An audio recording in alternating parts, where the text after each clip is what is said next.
Hello friends, एबीएफएम unit 22 का part 2 आज हम स्टार्ट करेंगे। टॉपिक है हमारा Google diplex and hold for me. ये प्रोडक्ट है गूगल का, क्या होता है और किस तरीके से काम करता है। ठीक है, देखिए गूगल डिप्लेक्स क्या है। ये गूगल की आर्टिफिशियल इंटेलिजेंस की कोई ऐप आप मान सकते हैं। ठीक है, ये आर्टिफिशियल इंटेलिजेंस का एक प्रोडक्ट मान सकते हैं, जिसमें क्या होता है कि आपको कोई भी काम है, ठीक है, जैसे मान लीजिए आपको कोई होटल में रूम बुक कराना है, कहीं पे आपको कोई इन्फॉर्मेशन चाहिए, तो वो सारा काम आपको कंप्यूटर ही करके देगा। जैसे आपको होटल में कहीं पे रूम बुक कराना है, तो कॉलिंग करना, उनके क्वेश्चन के आंसर्स के जवाब देना, वो सारा काम आपका आर्टिफिशियल इंटेलिजेंस करता है। और यहाँ पे वॉइस मतलब वो बात करता है और फिर आपके सारे काम को करके देता है, तो वही आपका गूगल ड्यूप्लेक्स। तो यहाँ पे मेन इंपॉर्टेंट चीज क्या है कि ये जो रिस्पॉन्स देता है आपको, वो ऑडियो की फॉर्म में देता है। मतलब आप इसको इंस्ट्रक्शंस दोगे कि ऐसा कर दो, आप बोल के उसको दे रहे हैं, ठीक है, और ऑडियो की फॉर्म में इन्फॉर्मेशन दे रहे हैं। फिर वो अपना जो भी चीजें कर रहा है वो अपना स्पीच की फॉर्म में कर रहा है, टेक्स्ट की फॉर्म में कर रहा है, और फिर फाइनल में आपको जो रिस्पॉन्स देगा वो भी आपको ऑडियो की फॉर्म में देगा कि हाँ, आपने कहा था होटल में रूम बुक करना है तो बुक हो गया, या कोई भी चीज आप उसको बोल सकते हैं, वो आपका काम कर। आपको कोई फ्लाइट टिकट बुक करानी है, आपको कहीं जाना है तो आपको ट्रेन टिकट बुक करानी है, तो वो सारा काम अपने गूगल को बोल दीजिए, वो ढूंढ ढांड के सारा काम आपका कर देगा। आपको खुद से ज्यादा मेहनत करने की जरूरत है। अब जैसे मान लीजिए आपको फ्लाइट टिकट बुक करानी है, तो उसके लिए आपको क्या करना पड़ता है, 15-20 मिनट कम से कम चाहिए देखने के लिए कि कौन कौन सी फ्लाइट्स अवेलेबल है, कौन कौन से टाइम की अवेलेबल है। ठीक है, तो हमें ढूंढना पड़ता है कहाँ पे रेट सबसे कम है। तो अगर हम गूगल को इतनी भी इंस्ट्रक्शन दे देते हैं, गूगल ड्यूप्लेक्स को, कि आप हमारे लिए फ्लाइट बुक कर दीजिए, टाइम आप बता दीजिए कि दिन का टाइम होना चाहिए, रेट बता दीजिए कि कम से कम रेट होने चाहिए, और बहुत ज्यादा लगेज नहीं है तो 15 kg तक का जो वेट वाली जो एक्सेप्टेबल फ्लाइट्स होती है जनरली आपकी 15 kg वेट और 7 kg जो आपका हैंडबैग है उसको एक्सेप्ट करती है, तो वो आप उसको बताइए, फिर वो ढूंढ ढांड के आपको जो बेस्ट ऑप्शन है वो आपको दे देगा। तो वही आपका गूगल ड्यूप्लेक्स है। ऐसे ही होल्ड फॉर मी क्या होता है, एक बार गूगल डिप्लेक्स को देख लेते हैं, फिर साथ साथ ये वाला एक नंबर का एक लाइन का ही टॉपिक है, ज्यादा कुछ इसमें बड़ा नहीं है, तो उसको भी साथ साथ देखेंगे।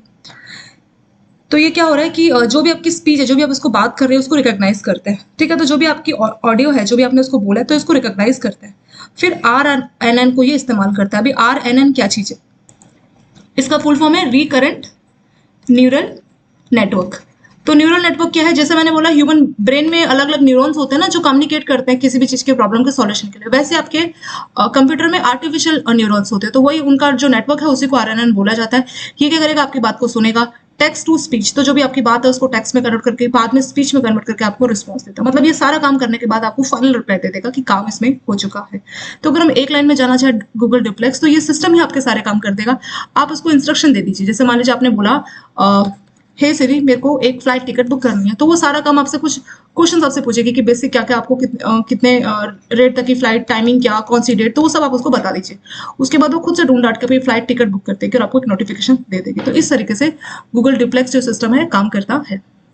तो वही लिखा है कि एक आर्टिफिशियल इंटेलिजेंस का प्रोडक्ट टेक्नोलॉजी गूगल ने बनाई है, जिसका नाम गूगल ने रखा है गूगल डिप्लेक्स। इस करेंटली यूज्ड इन यूनाइटेड, तो इसका यूज ज्यादातर यूएस में किया जा रहा है, और भी कुछ नेशंस अक्रॉस द वर्ल्ड। तो वर्ल्ड के कुछ नेशंस में इंक्लूडिंग यूएस में प्रोडक्ट को, गूगल डिप्लेक्स वाले एआई प्रोडक्ट को इस्तेमाल किया जा रहा है।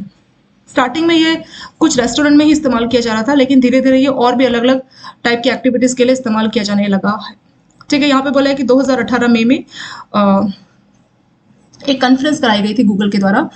उसमें जो गूगल के सीईओ थे आपके सुंदर पिचाई, इन्होंने बोला कि इन्होंने अनाउंस किया था कि ये हमने प्रोडक्ट बनाया है एआई, जिसका नाम है गूगल डिप्लेक्स। ठीक है, उसने दिखाया, उन्होंने बताया, he demonstrated how the service could schedule phone appointment using a voice that was controlled by AI without acquiring the user to take any action. मतलब यूजर को उसमें कुछ नहीं करना, सारा काम फोन कॉल में अपॉइंटमेंट शेड्यूल करना, सारा काम आपका सिस्टम ने आपको करके दिया, आपके एआई प्रोग्राम ने आपको करके दिया। AI यानी artificial intelligence was not only able to comprehend what was being said on the other. तो यहाँ पर जैसे आप लोग कॉल करते हैं, तो एयरलाइन को आप कॉल कर रहे हैं या फिर किसी टिकट के लिए आप कॉल कर रहे हैं, तो वो दूसरी तरफ से क्वेश्चन पूछेगा ना, क्या टाइम, कितने बजे, तो उन सबके इसने आंसर्स दिए।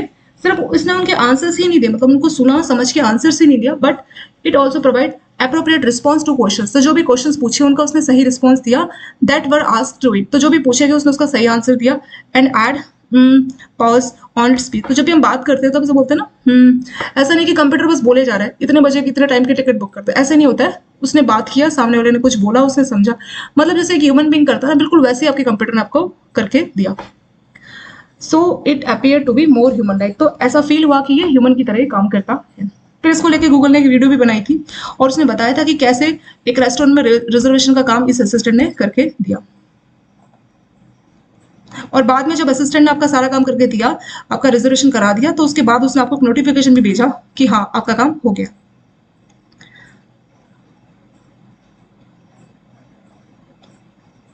तो इसके कहाँ कहाँ और क्या क्या एप्लीकेशंस है, ठीक है। तो ये जो डुप्लेक्स है, गूगल डुप्लेक्स, इसमें आप डिटेल चेकआउट अगर करना चाह रहे हैं, एयरलाइन चेक इन में कोई असिस्टेंट आपको चाहिए, रेस्टोरेंट में रिजर्वेशन करानी है, कोई मूवी टिकट आपको ऑनलाइन परचेज करनी है, हेयर कट के लिए अपॉइंटमेंट चाहिए, और फोन की क्यू में आप होल्ड कर रहे हैं तो फोन ही आपके लिए होल्ड कर देगा, या कोई भी आपका पासवर्ड हैक हो गया, कोई मदद चाहिए, तो उन सब मदद को आपका गूगल डुप्लेक्स ही आपको कर देगा। तो बोल रहे हैं कि इसको अगर हम देखें तो फ्यूचर में और भी इसका स्कोप है, फ्यूचर में और भी कई सारे काम ये आपका गूगल डुप्लेक्स कर सकता है। सेकंड जो इसका था ना, hold for me, hold for me क्या है? तो ये भी ये एक तरीके का सपोर्ट है जो कि गूगल डुप्लेक्स के द्वारा दिया जाता है। ये हमने देखा था ना, आप कोई बात कर रहे तो ये फोन की क्यू में होल्ड करके रखेगा आपको, और जैसे हम लोग फ्लिपकार्ट में कहीं पे कॉल करते हैं तो वो बोलते हैं ना कि आप वेट में लाइन में बने रहिए, तो कई बार 3 मिनट 5 मिनट ऐसे हो जाता है, तो 5 मिनट तक आपको वेट करना पड़ता है। उसी के बदले आपके पास अगर ये होल्ड फॉर मी फीचर है तो आप ये फीचर ऑन कर दीजिए, तो आपके बदले जो कंप्यूटर वो सुनेगा, जैसे ही वहां से रिस्पॉन्स आएगा वैसे ही वो आपको बताएगा कि हाँ ऐसा हो गया, तो वही होता है होल्ड फॉर मी, ठीक है। तो ये भी गूगल डुप्लेक्स का ही फीचर है, which is supported by Google Duplex. Will maintain your position in a phone wait while you attend to, तो आप कोई दूसरा काम कर सकते हैं।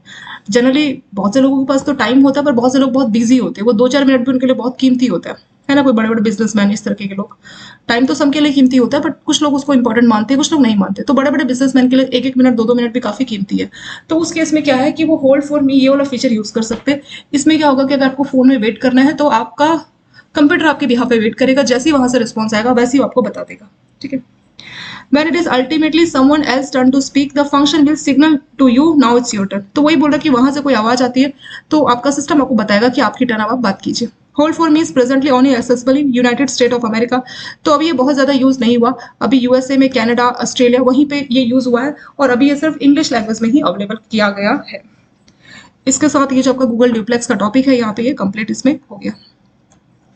नेक्स्ट टॉपिक है आर्टिफिशियल इंटेलिजेंस को बैंकिंग में कहाँ कहाँ पे इस्तेमाल किया जाता है। तो इसको शुरू करने से पहले देख लेते हैं कि गूगल डुप्लेक्स क्या है, ठीक है। तो गूगल डुप्लेक्स में क्या है कि आपको कोई भी अपना काम कहीं पे, मान लीजिए होटल में कोई रूम बुक करना है, ठीक है, कोई टिकट बुक करनी है एयरलाइन की, तो वो सारा काम आप अपना कंप्यूटर से आर्टिफिशियल इंटेलिजेंस से करा सकते हो। तो उसी टेक्नोलॉजी को गूगल डुप्लेक्स बोला जाता है, और होल्ड फॉर मी भी इसी का एक टाइप का प्रोडक्ट है। तो इसमें बता रखा है कि पहली बार 2018 में गूगल के सीईओ सुंदर पिचाई ने ये अनाउंसमेंट की थी कि उन्होंने एक एआई टेक्नोलॉजी का प्रोडक्ट बनाया है जिसका नाम है गूगल डुप्लेक्स। इन्होंने बताया कि कैसे आपको कोई भी अपॉइंटमेंट शेड्यूल करनी है, ठीक है, वॉइस की हेल्प से। ऐसा नहीं कि मतलब आपका सिस्टम जो आपका डुप्लेक्स है वो बात करेगा, बात करके आपकी अपॉइंटमेंट बुक करा रहे हो, ठीक है। जैसे एयरलाइन कंपनी है तो आप मैसेज करके ऐसे अपॉइंटमेंट सब नहीं बुक कर सकते ना, अपनी टिकट्स नहीं। तो अगर आपको कॉल आ रही है वहां से, कॉल से आप अपना कोई काम करा रहे हैं, तो वो आपका डुप्लेक्स ही है। तो यहाँ पे क्या हो रहा है कि जो एआई है उसने बात सुनी, आंसर दिया, और जब सामने वाले से कुछ क्वेरी पूछी जा रही थी तो उसने उसको समझ के उसको आंसर दिया। और जैसे हम लोग बात करते हैं ना, पॉज, बीच में थोड़ा रुकते भी, तो वो काम आपके कंप्यूटर ने भी किया। तो बिल्कुल सामने वाले को पता भी नहीं लगा होगा कि ह्यूमन है इस तरफ, ह्यूमन मतलब सॉरी कंप्यूटर है, ह्यूमन नहीं है, तो ऐसा उसको फील भी नहीं हुआ। फिर एक वीडियो भी उन्होंने शेयर की कि कैसे एक रिजर्वेशन रेस्टोरेंट में किया गया इसी के द्वारा, डुप्लेक्स के द्वारा। और फिर जब रिजर्वेशन आपकी करा दी तो उस असिस्टेंट ने आपको बताया नोटिफिकेशन देके कि आपका काम हो चुका है, आपकी बुकिंग कर दी गई है। फिर और भी क्या क्या क्या इस्तेमाल है डुप्लेक्स की, तो उसके इस्तेमाल ये है कि पर हाँ यहाँ पे जो है गूगल डुप्लेक्स को लेके जो है काफी ज्यादा इसको लेके जो है आलोचना, इसको सामना करना पड़ा, कई सारी कंट्रोवर्सीज आ गई थी। और फिर बाद में बोला गया कि जब भी ऐसा, तो नॉर्मल लोग और आपका कंप्यूटर बात कर रहा है तो डाउट हो जाएगा ना कि कंप्यूटर से बात कर रहे हैं ना, तो इतना तो एटलीस्ट मालूम होना चाहिए। तो इसके लिए बोला कि कभी भी अगर आप गूगल असिस्टेंट इन सब से बात करा रहे हैं तो आपको पहले से वार्निंग देनी पड़ेगी कि आपकी कॉल रिकॉर्ड हो रही है, और आपको बताना पड़ेगा कि मैं गूगल असिस्टेंट हूँ या मैं आर्टिफिशियल इंटेलिजेंस बात कर रही, तो ऐसा करके बताना पड़ेगा, और फिर जो है बात आप पूरी कर सकेंगे।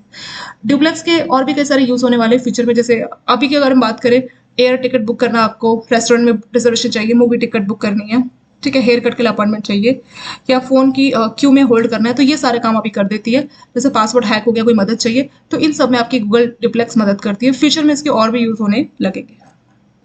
ऐसे आपका hold for me, hold for me में क्या होगा, जैसे आप फ्लिपकार्ट पे कॉल कर रहे हैं, मान लीजिए सामने वाले ने बोला कि अभी आप लाइन पे बने रहे, आपका थोड़ी देर में आपकी कॉल को रिप्लाई किया जाएगा, क्योंकि वो जो असिस्टेंट है वो कम है और कॉल बहुत सारी जा रही है उनको, ठीक है। तो हमारा नंबर आता है ना, वो बोलते हैं लाइन पे बने रहिए, तो कई बार हमें मालूम नहीं कि कितनी देर लग जाएगी, 5 मिनट 10 मिनट, तो 10 मिनट तक आप अपना होल्ड फॉर मी वाला फीचर ऑन कर दीजिए, तो ये भी गूगल डुप्लेक्स का ही सपोर्ट से होता है। इसमें क्या होगा कि जो आपका सिस्टम है वो आपके बिहाफ पे बात को सुनेगा और जब सामने से रिस्पॉन्स आएगा तो आपको एक तरह से सिग्नल दे देगा, मैसेज की फॉर्म में, किसी फॉर्म में सिग्नल देगा कि अभी आपकी बारी आ गई, अब आप बात कर लीजिए। तो इससे क्या है, उस टाइम पे जो 10 मिनट आपको वेट करना पड़ता फोन कान में लगा के, उसके बदला आप अपना कोई दूसरा काम कर सकते हैं। तो यही आपका होल्ड फॉर मी फीचर। ऐसे artificial intelligence in banking, banking में कहाँ कहाँ इस्तेमाल किया जाता है? तो एआई को तो कई सारी जगह पे यूज किया जाता है प्रोडक्टिविटी को बढ़ाने के लिए। ठीक है, कैसे? क्योंकि इसमें एक बार आपने मशीन खरीदी तो उससे आपकी काफी कॉस्ट बचत हो जाती है और आपकी प्रोडक्टिविटी भी बढ़ जाती है, क्योंकि मशीन से आप 24 घंटे काम करा सकते हैं ना। ह्यूमन बीइंग का टाइम है 8 घंटे 9 घंटे, पर मशीन से 24 घंटे आप काम करा सकते हैं। आपकी प्रोडक्टिविटी काफी बढ़ जाती है और आपकी कॉस्ट सेविंग इसमें हो जाती है। तो कुछ एप्लीकेशंस की बात करेंगे एआई को बैंकों में कहाँ इस्तेमाल किया जाता है। तो पहला आपका कस्टमर सर्विस चैटबॉट। चैटबॉट आपने देखा होगा बहुत से बैंकों ने, जैसे किसी बैंक एसबीआई का सिया, ये चैटबॉट है। तो इसमें क्या होगा, जैसे आप बात करते हैं ना, मैसेज करते हैं, तो सामने से कोई ह्यूमन बीइंग टाइप नहीं कर रहा होता, सिस्टम खुद से टाइप कर रहा होता है, तो वही आपका चैटबॉट होता है। ठीक है, chatbot offer A high return on investment. मतलब चैटबॉट अगर आपने मान लीजिए 10 रुपए का खरीदा तो आपको 20 रुपए या इससे ज्यादा की फायदा होगी। मतलब एक बार हमें चैटबॉट खरीदना और वो हमारे को 24 घंटे काम करके देता है, तो ये एक अच्छी इन्वेस्टमेंट मानी जाती है कॉस्ट सेविंग के मामले में, which is one of the reason why are they the most widely employed. तो ज्यादातर जो एआई के यूजेस है उसमें चैटबॉट को बहुत ज्यादा इस्तेमाल किया जा रहा है, क्योंकि अच्छी रिटर्न देता है हमें इन्वेस्टमेंट में। मान लीजिए अगर हमने 10 रुपए का चैटबॉट किया तो सबको हजारों रुपए का फायदा होने वाला है। बहुत सारे जो टास्क है, जो फ्रिक्वेंटली सिंपल सिंपल जो क्वेश्चन है, बहुत ही फ्रिक्वेंटली आस्क क्वेश्चन है, तो जैसे आपको अपना बैलेंस चेक करवाना है, माइक्रो स्टेटमेंट जैसे 10 या 20 स्टेटमेंट चाहिए, फंड ट्रांसफर करना है, तो ये सारा काम चैटबॉट आपको करके देता है।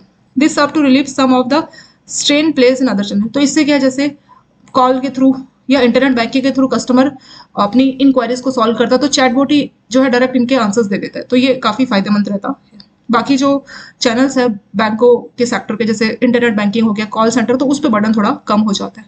सेकेंड है रोबो एडवाइस। तो रोबोट्स आप एडवाइस ले रहे हैं, ठीक है, घर में बड़ों से एडवाइस लेते हैं ना, यहाँ पे आपको रोबोट से एडवाइस लेनी पड़ेगी कि मैं क्या करूँ, कैसे करूँ। तो ये जो रोबो एडवाइस है ये भी बैंकों में इस्तेमाल किया जाता है। The goal of robo advisor is to gain an understanding of client financial. तो इसमें जो रोबोट है वो आपकी पूरी फाइनेंशियल हेल्थ को समझता है, आपके ट्रांजेक्शंस को चेक करता है, कितना डेबिट क्रेडिट, उसको देख के वो समझता है कि आप फाइनेंशियल हेल्थ क्या है। ठीक है, और वो जो है आपको आपकी फाइनेंशियल हिस्ट्री को देख के आपके बारे में समझता है कि आपकी फाइनेंशियल हेल्थ क्या है, और फिर वो क्या करेगा, robo advisor will be able to make appropriate investment recommendation. फिर आपको बताएगा कि कहाँ कहाँ आपको इन्वेस्ट करना चाहिए, ठीक है, और कौन सा प्रोडक्ट या किसी इक्विटी किसी शेयर में आपको इन्वेस्ट करना चाहिए, वो पूरा आपको रिकमेंड करेगा based on result of this study. उसने आपको पूरा स्टडी किया, आपकी फाइनेंशियल हेल्थ को स्टडी किया, उसके हिसाब से आपको बताएगा कि आप इस शेयर में इन्वेस्ट कर लो, इसमें इन्वेस्ट कर लो, and the goals that the client has set. तो आपका क्या गोल है, आप अपना गोल बताएंगे और वो आपकी स्टडी को देख के बताएगा कि इस गोल को हासिल करने के लिए आप ये वाला शेयर ले लो, ये वाला प्रोडक्ट में जो है इन्वेस्ट कर लो। तो ये होता है आपका रोबो एडवाइस, यानी फाइनेंशियल एडवाइस आपको देता है कौन, कंप्यूटर। ये एक तरीके की ऑटोमेटिक गाइडेंस होगी ना, मतलब सिस्टम जो आपको गाइडेंस दे रहा है। तीसरा है predictive analysis with general purpose focus. तो प्रिडिक्टिव आपको कुछ एनालिटिक्स की प्रिडिक्शंस करनी है तो कंप्यूटर आपको करके देगा। तो इसमें क्या बोला है कि artificial intelligence has the ability to recognise specific pattern and correlation hidden within the data that old technology work. तो जैसे कुछ डेटा है, तो डेटा में क्या आपको पैटर्न दिख रहा है, तो पुरानी टेक्नोलॉजी नहीं समझ सकती, बट एआई उस पैटर्न को पता लगा के आपको बताती है। This pattern could imply unmet sales. जैसे मान लीजिए आपके कुछ सेल्स पूरे नहीं हो पाए, तो सिस्टम आपको स्टडी करके बताएगा, आपके डेटा को स्टडी करके बताएगा कि क्या कारण है, आपके प्रोडक्ट में प्रॉब्लम है, किस में प्रॉब्लम है, तो आपको उसका आंसर देता है। क्रॉस सेल, मतलब ये प्रोडक्ट आप क्रॉस सेल कर सकते हैं, इस चीज की भी प्रेडिक्शन आपको बताता है। कैसे करता है, आपको उसको डेटा देना है और उसके हिडन पैटर्न को स्टडी करके वो आपको बताता है। नेक्स्ट है cyber security. AI has potential to increase the efficiency of cyber security system by utilizing data from previous। तो जो पुराना कोई थ्रेट मिला सिस्टम से या पुराना कोई पैटर्न दिखा, तो उसको लर्न करके ये आपको साइबर सिक्योरिटी सिस्टम में भी आपकी मदद करता है, उसकी एफिशिएंसी को ये बढ़ाता है। तो इसमें क्या होता है, जैसे AI क्या करता है, आपके इंटरनल रिस्क कुछ भी है तो उसको वो पूरा मॉनिटर करता है। ठीक है, रिस्क या कोई ब्रिज हुआ तो उसको मॉनिटर करता है और आपको रेमेडियल स्टेप बताता है कि आपको क्या करना चाहिए जिसकी वजह से आपको ये रिस्क फेस करना ना पड़े। Which can result in prevention of data and theft. तो ऐसी कोई चीज जिससे आपका डेटा या आपका कोई फाइनेंशियल डेटा या कुछ भी चोरी हो सकता है, तो आपको बताता है रेमेडी कि आपको क्या करना चाहिए। तो इससे क्या फायदा होगा कि कोई थ्रेट है वो होने से आप बच जाते हैं। नेक्स्ट है scoring credit and direct lending for customers. तो इसमें क्या करता है कि अलग अलग सोर्स से ट्रेडिशनल या नॉन ट्रेडिशनल सोर्स से डेटा को इकट्ठा किया जाता है और उसकी एनालिसिस करता है कौन, आपका आर्टिफिशियल इंटेलिजेंस। तो इसमें क्या हो रहा है कि जो क्लाइंट है उनकी क्रेडिट करते हैं, इसको स्टडी करता है कौन, एआई। तो एआई चेक करेगा कि क्लाइंट ने कौन कौन से लोन लिए, उसका उसने कब कब रिपेमेंट किया। तो एक तरह से क्रेडिट स्कोर जो है एआई खुद से देता है क्लाइंट का, बेस्ड ऑन कस्टमर का, बेस्ड ऑन उसका पास्ट ट्रेंड। जैसे आपका सिबिल है, सिबिल क्या हो रहा है, आपका स्कोर कैसे मिल रहा है, आपके डेटा को स्टडी करके ना। तो सेम वही काम एआई करता है, आपके पुराने जो आपने लोन लिए उन सबको स्टडी करके आपकी क्रेडिट वर्दिनेस बताता है कि आपको लोन देना चाहिए कि नहीं देना चाहिए। Even for those people or companies with a low credit rating, this make it easier for lenders to design new system for lending that are supported by credit rating model। तो मान लीजिए किसी की क्रेडिट हिस्ट्री बहुत खराब है, ठीक है, या ज़्यादा हिस्ट्री है ही नहीं, ज़्यादा क्रेडिट हिस्ट्री है नहीं, तो उस केस में भी ये मतलब ऐसे सिस्टम को डेवलप करता है जिससे उसको लोन देने में मदद मिल जाती है। Companies such as Affirm and Guinea machine are example. तो ऐसे बिजनेसेस, ऐसे बैंक आप समझ सकते हैं, उनका नाम है गिनी मशीन या अफर्म। तो वो कंपनीज ये वाला काम करती है। नेक्स्ट टॉपिक हमारा HIS यानी कि hybrid information system. Hybrid information system क्या होता है? तो इसमें क्या होगा, एक सॉफ्टवेयर होगा और इसमें अलग अलग जो आर्टिफिशियल इंटेलिजेंस की जो मेथोलॉजीज है, जो टेक्नोलॉजी है, उनको मिलाया जाता है। जैसे कि आपका फजी एक्सपर्ट सिस्टम हो गया, न्यूरो फजी सिस्टम हो गया, तो सबको मिला के आपका हाइब्रिड इंफॉर्मेशन सिस्टम जो है बनाया जाता है। अब ये फजी एक्सपर्ट सिस्टम क्या है या न्यूरो फजी सिस्टम क्या होता है? जैसे नॉर्मली कोई कंप्यूटर सिस्टम है वो 0 और 1 की भाषा समझता है, तो फजी में क्या होगा कि इनके बीच की भी कोई चीज़ है उसको भी इस्तेमाल किया जाएगा कम्युनिकेशंस के लिए, ठीक है। तो ये सॉफ्टवेयर आप समझ सकते हैं जिनके इस्तेमाल से आपका हाइब्रिड इंफॉर्मेशन सिस्टम बनाया जाता है। तो अलग अलग आर्टिफिशियल इंटेलिजेंस की जो टेक्निक है, मेथोलॉजीज है, उनको यूज़ किया जाता है, उनको कंबाइन किया जाता है HIS ह्यूमन इंफॉर्मेशन सिस्टम बनाने के लिए। तो इसका एप्लीकेशन कहाँ कहाँ पे होता है, ठीक है। तो देखिए इसका जो एप्लीकेशन है वो यहाँ पे इन्होंने 2 तरह से लिखा है कि फाइनेंस में किस तरह से आपका हाइब्रिड इंफॉर्मेशन सिस्टम को इस्तेमाल किया जाता है। पहला आपका पोर्टफोलियो मैनेजमेंट सिस्टम और एक दूसरा है आपका यहाँ पे स्टॉक मार्केट प्रेडिक्शन। तो 2 जगह पे आपका हाइब्रिड इंफॉर्मेशन सिस्टम को इस्तेमाल किया जा रहा है। तो पहला आपका पोर्टफोलियो मैनेजमेंट। पोर्टफोलियो का मतलब क्या होता है, जैसे मान लीजिए आपके पास एक टोकरी है जिसमें आप सब्जी मंडी गए, आपने इसमें आलू रख लिए, टमाटर रख लिए, प्याज रख लिए, तो इस टोकरी को क्या बोलोगे, आप बोलोगे ये हमारी सब्जी की टोकरी है। सेम ऐसे पोर्टफोलियो मैनेजमेंट में क्या होगा, आपने किसी कंपनी के शेयर्स लिए हैं, किसी कंपनी के बॉन्ड लिए हैं, आपने FD करा रखी है, आपने म्यूचुअल फंड में भी थोड़ा इन्वेस्ट किया 10,000 रुपए, आपने गोल्ड बॉन्ड खरीदे, तो ये जो टोकरी बन गई आपकी फाइनेंशियल असेट्स की, उसको बोला जाता है पोर्टफोलियो।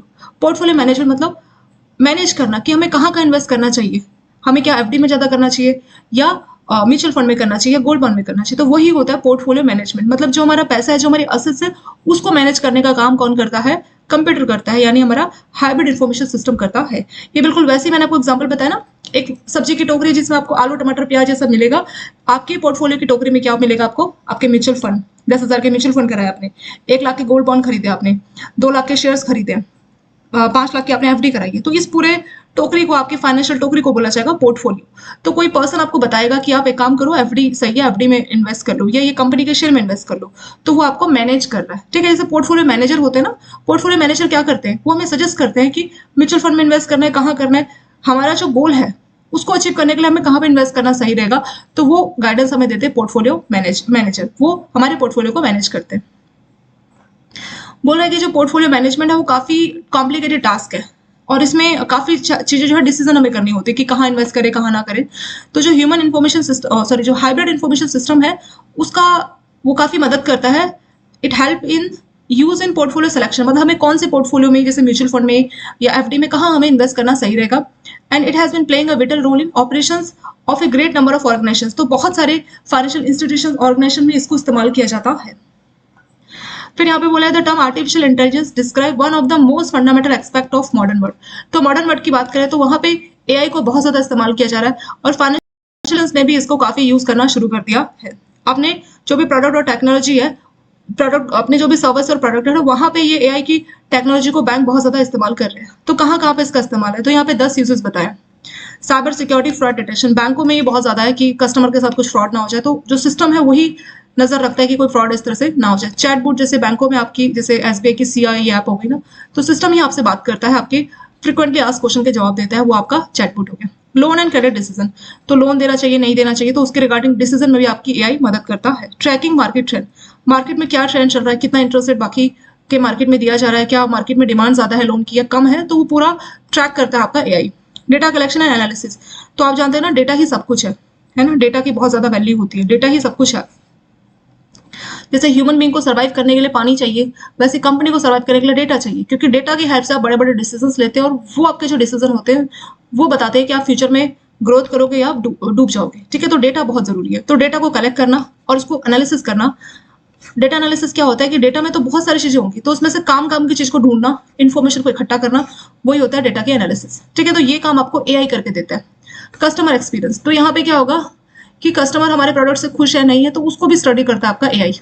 रिस्क मैनेजमेंट, रिस्क मतलब बैंकों को कहाँ पे इन्वेस्ट करना चाहिए, कितने तक के लोन देने चाहिए, कितने तक के डिपॉजिट लेने चाहिए, ताकि बैंकों को रिस्क ना फेस करना पड़े। ठीक है, तो आपके रिस्क को भी ये मैनेज करता है। रेगुलेटरी कंप्लायंसेस, अगर हम बैंकों की बात करें तो रेगुलेटर है आरबीआई, तो आरबीआई बैंकों को बोलता है ना कि सीआरआर इतना रखो, आपका एसएलआर इतना रखो, तो प्रॉपर जो कंप्लायंसेस है उनको पूरा करने में भी एआई मदद करता है बैंकों की।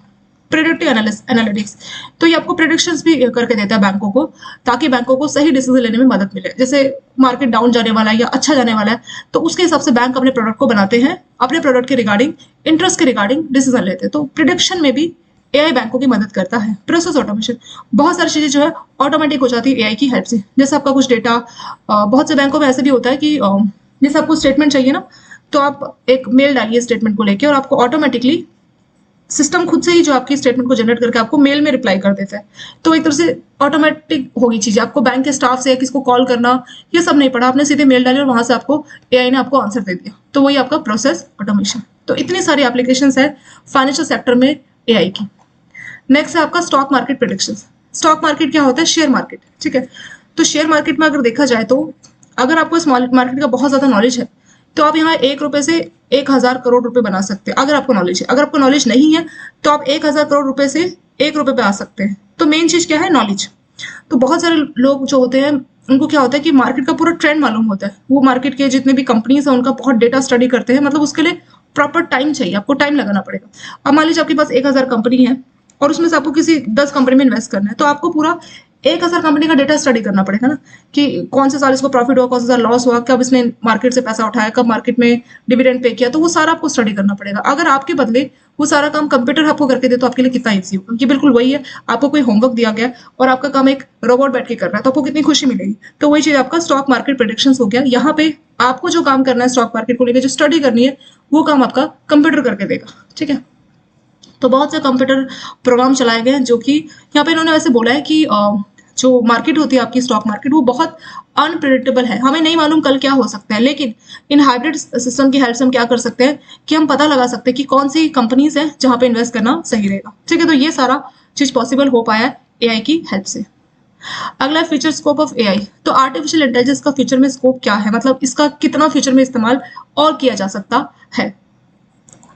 यहाँ पे बोला है कि in artificial intelligence the computer perform the following functions. तो एआई की हेल्प से कंप्यूटर क्या क्या काम करता है? पहला है the processing of natural language in order to make it possible for it to communicate effectively in English and natural language. तो जो भी नेचुरल लैंग्वेज है उसको ये प्रोसेस करता है और ये आपको इंग्लिश या नेचुरल लैंग्वेज में कम्युनिकेट करके देता है। कौन? आपका एआई, मतलब फोन कंप्यूटर ही आपसे बात कर रहे हैं। For the purpose of storing और auditory inputs it require the knowledge representation. तो नॉलेज रिप्रेजेंटेशन को भी ये यूज करता है, जहां पे जो भी आप ऑडिट में इनसे बात कर रहे हैं उसको ये स्टोर करता है। तीसरा, once the input have been save. तो जैसे इसको जो आपने इनपुट दिए इसने उसको सेव कर लिया। The next step is automated reasoning is to use knowledge that has been saved to answers and question or draw any graph। तो आपने जो भी क्वेश्चंस पूछे तो इसने उस इनपुट को इकट्ठा कर लिया। अगले स्टेप में ऑटोमेटिकली जो इनपुट है अपनी रीजनिंग को इस्तेमाल करता है और वो जो इनपुट के रिगार्डिंग आपका आंसर है उसको ड्रॉ करने की कोशिश करता है। फिर लास्ट में बोला है machine learning is required in order to adopt all the functions in order to take advantages of newly processed and simulated ideas। तो जो भी आपके आइडियाज है, पैटर्न है, उनको अगर आप स्टडी करना चाह रहे हैं, उनको आप जानना चाह रहे हैं, कोई मान लीजिए आपका आइडिया है, कोई पैटर्न है, उसको आप स्टडी करना चाह रहे हैं, तो एआई उसमें भी आपकी मदद करता है। कौन कौन से फील्ड में इसका इस्तेमाल किया जा रहा है? तो कई सारे मतलब ये जो एआई है बहुत ही वास्ट एरिया है अभी के टाइम पे। ठीक है, तो एआई के अंदर भी बहुत सारे अंदर फील्ड है, जैसे मशीन लर्निंग एआई का एक पार्ट है, तो कई सारे सब फील्ड एआई के हैं। और इसमें आपके जैसे लर्निंग परसेप्शन हो गया, फिर ये आपका ब्रॉड सेंस में हो गया। ठीक है, ऐसे नैरो सेंस में देखे तो playing chess, proving mathematical theorems को प्रूव कर पाना, पोइट्री लिखना। आपको मालूम है कंप्यूटर भी आपको पोइट्री लिख के दे सकता है। Driving A car through a crowded, तो बहुत भीड़ भाड़ के इलाके में आपकी कार चला के दे रही है आपको कंप्यूटर, तो ये सारा कोई बीमारी को डायग्नोस्ट कर पाना, तो ये सारा नैरो सिस्टम में आ जाएगा। ब्रॉड में लर्निंग एंड परसेप्शन, लर्निंग मतलब सीखना, चीज़ों को एक्सपीरियंसेस के हिसाब से चीज़ों को सीखना, वो होता है आपका लर्निंग एंड परसेप्शन, ये आपका ब्रॉड सेंस में है। नैरो में देखें तो चेस प्ले करना, मतलब आप एक तरफ बैठे हैं, दूसरी तरफ चेस प्लेयर आपका कंप्यूटर है। तो मैं लगता होगा कि कंप्यूटर चेस प्लेयर है तो कभी कंप्यूटर जीत नहीं पाता होगा, मतलब हमेशा ह्यूमन हार जाते होंगे, ऐसा नहीं होता है। आपके हिसाब से जितना आप सोच रहे हैं तो उतना ही उसके अंदर सॉफ्टवेयर डाला है, वो तो उतना ही सोच पाता है, बहुत ज्यादा भी नहीं है। ऐसा नहीं कि 100% केस में अगर आप कंप्यूटर के साथ चेस खेल रहे हो तो कंप्यूटर ही जीता है, 100% केस में ऐसा नहीं होता है, ठीक है। फिर और भी कहाँ का इसके यूसेज है, देखिए एआई को कहाँ का यूज किया जाएगा।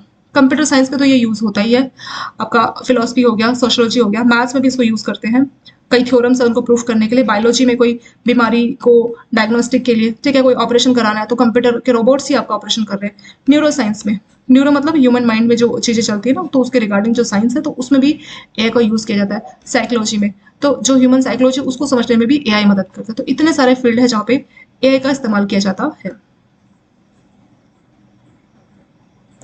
तो यहाँ पे बोल रहे हैं कि अगर हम चाहते हैं कि एआई जो है सक्सेस करे, उसके लिए दो चीजें जरूरी है। वी रिक्वायर टू थिंग्स, पहला है इंटेलिजेंस और दूसरा है आर्टिफैक्ट। आर्टिफैक्ट मतलब कोई ऑब्जेक्ट जो कि ह्यूमन बीइंग के द्वारा बनाया जाता है, ठीक है। इंटेलिजेंस मतलब कोई भी ऑब्जेक्ट जो कि ह्यूमन माइंड की तरह सोच सके। तो दो चीजें जरूरी है आर्टिफिशियल इंटेलिजेंस की सक्सेस के लिए, एक है इंटेलिजेंस होना, दूसरा है आपका artifact. The computer has been most prominent type of artifact. अगर हम हिस्ट्री की बात करें तो सबसे इंपॉर्टेंट ऑब्जेक्ट जो इंसानों ने बनाया वो कंप्यूटर है, ठीक है। तो आर्टिफैक्ट ऐसी चीज जो कि ह्यूमन, ऐसा ऑब्जेक्ट ऐसी चीज जो कि ह्यूमन बीइंग के द्वारा बनाई जाती है उसको बोलते हैं आर्टिफैक्ट। तो कंप्यूटर अगर हम बात करें तो एक बहुत इंपॉर्टेंट आर्टिफैक्ट है जो कि ह्यूमन बीइंग के द्वारा बनाया गया है।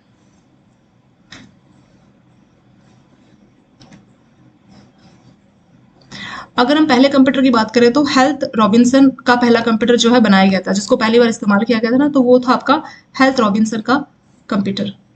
While the current digital electronic computer was in, तो बोल रहे अभी के टाइम में हम लोग डिजिटल कंप्यूटर यूज करते हैं ना, तो जो आपका हेल्थ रॉबिन्सन का पहला कंप्यूटर था वो इलेक्ट्रोमैकेनिकल कंप्यूटर था, वो डिजिटल नहीं था।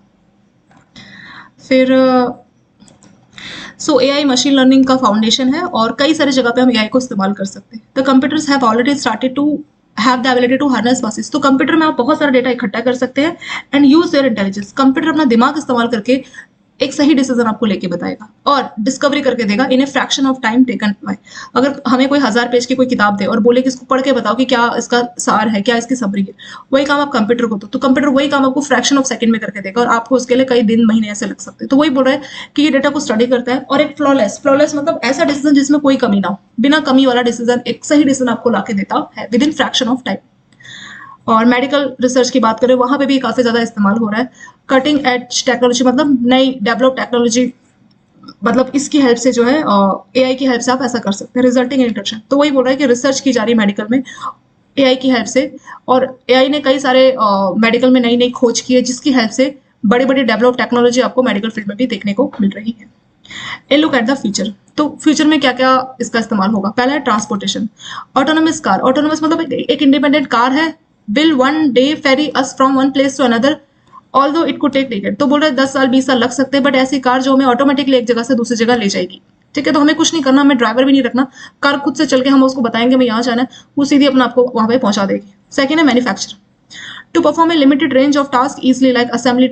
मैन्युफैक्चर में बोल रहा है जैसे आपने जापान में कुछ कंपनीज देखी है ना जहाँ पे कार को जमा मतलब असेंबल करना, जोड़ना, उसके पार्ट्स को लगाना, वो सारा काम मशीन कर रही है। बस एक ह्यूमन पर्सन सुपरवाइजर के तौर पे देख रहा है कि सब सही चल रहा है, बाकी सब काम मशीन्स कर रही है। तो वही मैन्युफैक्चर बोला है कि बहुत सारी मैन्युफैक्चर में चीजों को आसानी से असेंबल कर पाना, ठीक है, ये सारा काम आपका मशीन्स करती है, जिससे काम आपका बहुत स्मूथली हो जाता है। जैसे रोबोट्स हैं वो सारा काम आपको करके देते हैं, मतलब यहाँ मशीन चल रही है जो कि रोबोट्स है और साइड बाय साइड ह्यूमन भी बैठे हैं, तो उनके साथ मिलके जो है चीजें मैन्युफैक्चर हो रही है। नेक्स्ट है एजुकेशन। तो यहाँ पे हमने ट्यूटर की बात की जिनका नाम होगा वर्चुअल ट्यूटर, मतलब आपके जो टीचर है उनके अंदर जान नहीं है, वो एक कंप्यूटर है, ठीक है। तो यहाँ पे वर्चुअल ट्यूटर्स होंगे जो कि ह्यूमन से instruct would assist human instructor and facial. तो वो क्या करेंगे, आपके इमोशन से, आपके एक्सप्रेशन से वो समझ जाएंगे कि आप पढ़ाई में बोरिंग महसूस कर रहे हैं या आपको समझ में नहीं आ रहा। जैसे बहुत से बच्चे होते हैं ना, टीचर उनको पूछता समझ में आ रहा है, वो बोलते हैं हाँ हाँ आ रहा है, बट दिमाग में उनके एक्सप्रेशन से जो है पता लगता है कि उनको नहीं आ रहा, बट क्योंकि टीचर पूछ रही है तो वो हाँ से बोल देते हैं। और टीचर को भी लगता है कि ठीक है बार बार क्या बताए, तो वो बोल देता है हाँ ठीक है, तो ज्यादा वो टेंशन नहीं लेते। बट कंप्यूटर के केस में ऐसा नहीं है। आपके वर्चुअल ट्यूटर आपसे पूछेंगे कि आपको आता है, अगर आपको नहीं आता होगा और आप बोलेंगे हाँ मुझे आता है, तो कंप्यूटर समझ जाएगा और फिर आपको उस तरह से दोबारा समझाने की कोशिश करेगा। वही बोल रहा है कि आपके फेशियल जो एनालिसिस है उसको देखेंगे, समझेंगे आपके इमोशंस को और आपको उस तरह से समझाएंगे और देखेंगे कि कोई पर्सन बोर तो नहीं हो रहा। अगर बोर हो रहा है तो कुछ इंटरेस्टिंग बात करके आपको आपके मनोरंजन को भी साथ साथ कराते रहेंगे अलॉन्ग विद स्टडी। लास्ट है customer services. The system would understand the context and nuances in addition to words AI assistant that can place. तो वही बोल रहा है कि आपकी कॉल उठाना है, ठीक है, तो आपकी कोई अपॉइंटमेंट बुक करनी है तो वो सारी सर्विसेज भी कंप्यूटर ही आपको करके देगा। तो वही आपका आ जाएगा कस्टमर सर्विसेज। नेक्स्ट टॉपिक हमारा न्यूरल नेटवर्क। इसको हम लोग पार्ट 3 से स्टार्ट कर लेंगे। चलिए पार्ट 2 में हमने क्या क्या देखा इसको थोड़ा सा हम लोग स्टडी कर लेते हैं। तो बैंकिंग में कहाँ कहाँ पे इस्तेमाल किया जा रहा है, तो कस्टमर सर्विस यानी चैटबॉट रहेंगे जो वहाँ पे आप जब आपसे बात करेंगे आपके क्वेश्चंस के आंसर्स देंगे, ठीक है, मैसेज की फॉर्म में, और वो कंप्यूटर्स होंगे, वो एआई से आप बात कर रहे होंगे। रोबो एडवाइस, तो रोबोट आपको एडवाइस देगा, आपको फाइनेंशियल एडवाइस किसी भी तरह की, आपको वो आपकी फाइनेंशियल हेल्थ को स्टडी करेगा आपके पास्ट हिस्ट्री के हिसाब से, और फिर आपका जो गोल है उसको पूरा करने के लिए आपको कहीं प्रोडक्ट इक्विटी कहाँ इन्वेस्ट करना चाहिए, सारा काम कंप्यूटर आपको करता है। नेक्स्ट है predictive analysis with general purpose focus. तो बोल रहा बहुत सारा डेटा उसमें कोई हिडन पैटर्न है तो एआई उसको समझ के आपको उसका आंसर भी देता है। नेक्स्ट है साइबर सिक्योरिटी। साइबर सिक्योरिटी में क्या बोला है कि जो भी आपका कंप्यूटर है, ठीक है, तो वो आपके मान लीजिए आपके सिस्टम में किसी ने हैक करने की कोशिश की या कोई आपके फाइनेंशियल डेटा को चोरी करने की कोशिश की, तो सिस्टम उस पैटर्न को समझता है और आपको जो है पहले से इन्फॉर्मेशन दे देता है जिससे किसी भी टाइप की हैकिंग ये सब नहीं हो पाती। अगला है स्कोरिंग क्रेडिट। तो कोई भी बोरोवर है जिसकी ज्यादा क्रेडिट हिस्ट्री है ही नहीं, लो क्रेडिट हिस्ट्री है, तो जिसको देख के समझ में नहीं आ रहा कि ये बोरोवर अच्छा डिफॉल्टर मतलब अच्छा बोरोवर है या डिफॉल्टर बनेगा, तो कंप्यूटर एआई जो है उसके पास्ट पैटर्न को समझ के आपको डिसीजन लेने में मदद करते हैं जिससे आप लैंडिंग कर पाते हैं। अगला था हाइब्रिड इन्फॉर्मेशन सिस्टम। इसमें क्या होगा, अलग अलग जो आर्टिफिशियल इंटेलिजेंस की मेथोलॉजीज है, टेक्निक है, उन सबको जोड़ के ये सिस्टम बनाया जाएगा। आर्टिफिशियल इंटेलिजेंस की टेक्निक में आपका आ जाएगा fuzzy expert system, neuro fuzzy system, ठीक है, तो ये सिस्टम से आपका टेक्नोलॉजी बनती है और इन सबको जोड़ के आपका HIS यानी कि हाइब्रिड इन्फॉर्मेशन सिस्टम बनता है। कहाँ कहाँ इसका इस्तेमाल होता है, ये पोर्टफोलियो मैनेजमेंट। पोर्टफोलियो मतलब आपने हाउसिंग लोन सॉरी आपने FD RD म्यूचुअल फंड हर जगह पे पैसे को लगा रखा है तो वो है आपका पोर्टफोलियो। तो पोर्टफोलियो मैनेजमेंट मतलब ये बहुत कॉम्प्लिकेटेड टास्क है कि हमें कहाँ पे अपना पैसा इन्वेस्ट करना चाहिए, तो एआई सब कुछ स्टडी करके हमें मदद करता है कि यहाँ इन्वेस्ट कर लो, ये आपके लिए बेनिफिशियल रहेगा। और भी इसके एप्लीकेशन है। साइबर सिक्योरिटी में एआई मदद करता है, कोई भी फ्रॉड हो उससे पहले ही सिस्टम समझ के आपको इन्फॉर्मेशन देता है। चैटबॉट बैंकों में आपने देखे ना, जैसे आपकी सिया होगी SBI की असिस्टेंट, तो ये क्या है, ये वर्चुअल असिस्टेंट है, मतलब रियल में कोई एम्प्लॉय नहीं है, इसका कोई PF नंबर नहीं है, ये कंप्यूटर असिस्टेंट है, ठीक है। आप इनसे बात करोगे तो ये एक बार में 15-15 लाख 20-20 लाख क्वेरीज को दे सकती है एक सेकंड में, तो इसकी बहुत अच्छी कैपेसिटी है चैटबॉट्स की, ठीक है। लोन एंड क्रेडिट डिसीजन, आपको कोई लोन लेना है या उसके रिगार्डिंग कोई डिसीजन अगर बैंक लेना चाहता है तो ये एआई बैंकों की मदद करता है। ट्रैकिंग मार्केट ट्रेंड, मार्केट में क्या ट्रेंड चल रहा है, डेटा को स्टडी करना, कलेक्ट करना, ये काम भी एआई कर देता है। कस्टमर का कैसा एक्सपीरियंस है बैंक के साथ, कस्टमर खुश है या किसी बात से परेशान है, तो सब इकट्ठा करके बताता है कि कस्टमर को इस जगह पे जो फेस हो रहा है। अगर हम बड़े बैंकों की बात करें जैसे SBI हो गया, तो वहाँ के कस्टमर को दिक्कत है कि बहुत टाइम लग जाता है, अकाउंट ओपनिंग में 1 दिन 2 दिन लग जाते हैं। कुछ SBI की ब्रांचेस ऐसी जहाँ पे बहुत ज्यादा टाइम लगता है, कस्टमर सर्विस अच्छी नहीं है। तो देखा जाए तो कस्टमर एक्सपीरियंस से SBI को पता करने की कोशिश करनी चाहिए कि क्यों ऐसा हो रहा है। फिर SBI को रीजन पता लगेगा कि स्टाफ की बहुत शॉर्टेज है, जहाँ पे 10 लोगों को काम करना चाहिए वहाँ पे सिर्फ 5 ही लोग काम कर रहे हैं। अब आप 1 से 2 का काम कराओगे तो नॉर्मल सी बात है कि कस्टमर सर्विस जो है इम्पैक्ट तो होगी ही होगी, ठीक है। तो इसको स्टडी करके सॉल्यूशन करना चाहिए। ऐसे रिस्क मैनेजमेंट, तो कोई भी रिस्क बैंक फेस करता है तो उसको कैसे मैनेज किया जाएगा, उसमें भी एआई मदद करता है। RBI रेगुलेटर है, वो कोई बात बोलता है तो उसमें भी जैसे CRR इतना रखना है, SLR इतना रखना है, तो उसमें भी आपका एआई ट्रैक करके बैंकों को इन्फॉर्मेशन देता है। जैसे कोई CRR क्या होता है, डेली बेसिस पे ऐसे रहता है, तो अगर बैलेंस कम रह गया या ये कम रह गया तो वो खुद से एआई बैंकों को इन्फॉर्मेशन देगा कि इतना ये रखना चाहिए। कोई प्रेडिक्शंस करानी है उसके एनालिटिक्स, वो भी आपका एआई कर देगा। प्रोसेस ऑटोमेशन, चीजें ऑटोमेट हो जाती है बहुत सारी, तो वो काम भी एआई की हेल्प से ही हो रहा है। स्टॉक मार्केट प्रेडिक्शन, तो इसमें स्टॉक मार्केट के बारे में बताता है कि कौन सी शेयर में आपको इन्वेस्ट करना चाहिए, कौन से में नहीं करना चाहिए। तो पूरा कंपनी के शेयर्स का पूरा हिस्ट्री पढ़ के आपको जो एआई है वो आपको इन्फॉर्मेशन देता है। फ्यूचर स्कोप क्या होने वाला है, तो फ्यूचर में क्या होगा कि नेचुरल लैंग्वेज को यूज किया जाएगा, उसमें इंग्लिश लैंग्वेज या नेचुरल लैंग्वेज को इस्तेमाल किया जाएगा ताकि कम्युनिकेशन किया जाए। प्रोसेसिंग के लिए नेचुरल लैंग्वेज का इस्तेमाल किया जाएगा। फिर जो भी ऑडिट की फॉर्म में इनपुट आए उसको स्टोर करता है और अगले स्टेप में रीजनिंग को इस्तेमाल करता है उसका आंसर देने के लिए। एआई के 2 यूज है, ब्रॉड और नैरो। ब्रॉड यूज में क्या आ जाएगा, जैसे लर्निंग एंड परसेप्शन। नैरो में क्या आ जाएगा, चेस प्ले करना, मैथमेटिक की कोई थ्योरम्स है उसको प्रूफ करना, कोई पोएट्री राइट करना, तो ये सारा आपका नैरो वाले में आ जाएगा। एआई के कहाँ कहाँ पे क्या क्या यूजेस है, तो पहला आपका आ जाएगा साइकोलॉजी में, कंप्यूटर साइंस में, फिलोसफी में, सोशियोलॉजी में, मैथ्स में, बायोलॉजी में। मैथ्स सब में जैसे कोई थ्योरम को प्रूफ कराना है, बायोलॉजी जैसे कोई डिवाइस बनाना है, मेडिकल डिवाइस, तो उस समय काम आता है। तो आर्टिफिशियल इंटेलिजेंस के लिए दो चीजें जरूरी है। एआई की सक्सेस के लिए दो चीज कौन कौन सी जरूरी है? पहला है इंटेलिजेंस और दूसरा है आर्टिफैक्ट। इंटेलिजेंस का मतलब क्या है? इंटेलिजेंस मतलब ह्यूमन माइंड की तरह सोच सके, बुद्धिमत्ता, इंटेलिजेंस। आर्टिफैक्ट मतलब कोई चीज जो ह्यूमन के द्वारा बनाई जाती है, कोई ऑब्जेक्ट जो ह्यूमन के द्वारा क्रिएट किया गया, तो उसको बोलते हैं आर्टिफैक्ट। जो बैंकों ने ह्यूमन बींग ने जो कंप्यूटर बनाया ना, तो वो सबसे बड़ा, हिस्ट्री में सबसे बड़ा आर्टिफैक्ट माना जाता है। फिर बोला है कि जो पहला कंप्यूटर था वो किसके द्वारा बनाया गया था? हेल्थ रॉबिन्सन के द्वारा। वो इलेक्ट्रोमैग्नेटिक कंप्यूटर था। अभी के टाइम पे जो हम यूज करते हैं वो आपका डिजिटल कंप्यूटर होता है, ठीक है। और एआई की हेल्प से हम क्या कर पा रहे हैं कि जैसे कोई भी डेटा है तो उनको स्टडी करना, एक सही डिसीजन ले पाना, फ्लॉलेस मतलब जिसमें कोई कमी ना हो, तो वो सारा काम कंप्यूटर आपको करके देता है। मेडिकल में भी नए नए प्रोडक्ट बनाना, कटिंग एज टेक्नोलॉजी को यूज करना, ठीक है, इंट्रोड्यूस करना, तो वो सारा काम आपका एआई की हेल्प से ही हो पाता है। Look into the future. Future में एआई को और कहाँ कहाँ इस्तेमाल किया जाएगा? ट्रांसपोर्टेशन, चीजों को यहाँ से वहाँ ले जाना। हमारे को ऐसी कार मिलेगी फ्यूचर में जो आपको यहाँ से वहाँ आसानी से ले जाएगी। इंडिपेंडेंट, ऑटोनोमस, मतलब आपको कुछ नहीं करना, कार खुद से यहाँ से वहाँ जाएगी। जैसे टेस्ला जो कंपनी है तो वो इसमें ऑलरेडी कई काम कर चुकी है, बट एक एफिशिएंट, ताकि हर जगह हर कंट्री में आपको ऐसी कार मिले, तो उसमें 10-20 साल का टाइम आपको लगेगा। मैन्युफैक्चर मतलब चीजों को असेंबल करना, ये सारा काम मशीन की हेल्प से किया जाएगा। नेक्स्ट है एजुकेशन। एजुकेशन में क्या होता है कि आपके वर्चुअल ट्यूटर होंगे। वर्चुअल ट्यूटर क्या होंगे?